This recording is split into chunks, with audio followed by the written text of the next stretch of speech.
will lead the Niners in touchdown catches this season? Whew, that's a tough one. Juwan Jennings. I mean, the way you guys been talking about him, Juwan Jennings. When we had Jalen Hurd, I was so high on Jalen Hurd just in terms of being a Swiss Army knife, a real Swiss Army knife. Somebody who had he had the ability to kind of like, you thought he would just dominate on slants, can play tight end a little bit, play running back a little bit, kind of what we saw from Debo, because he did a little bit of that in college. And Juwan Jennings kind of was like our Safeway Select, our Kirkland version of Jalen Hurd.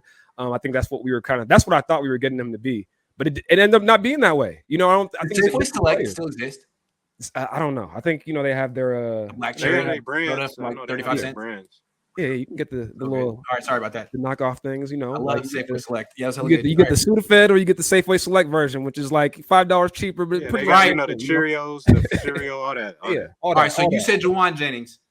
Yeah, Juwan Jennings. I mean, I just feel like the way that he's been hyped up and he's become his own player, at least from what I perceived him as when he was drafted or undrafted, to being what he is now. I just feel like he's kind of carved out his own niche.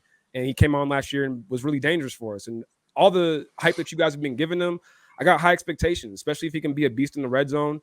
Kittle, as good as Kittle is, he's not really that red zone threat like that. He's not a go up and get it type of tight end, but it seems like Juwan Jennings could be that guy. So I'm going to put Juwan Jennings on there. Man, I'm going with that $20 million man, Debo. Okay. Speaking to existence. I'm going with Jennings too. The funny thing about the Niners offense, like Ayuk, Debo, and Kittle, they're all really good, but none of them are real big threats in the red zone. And I think, Jennings wasn't a huge member of the offense till late last year, but he finished the season with 5 touchdown catches. He could have 8, 9, 10 this year. Just seems like Kyle likes calling plays for him down there, and Trey Lance trusts him. I'm going with Jennings. If it's not him, it'll be Ross Dwelley. He can catch Trey Lance's football, so there's that too. Yeah, and he can get open in those tight spaces. And he's Ross Dwelley. Hey man, Grant, that's a player who should have your back all the time.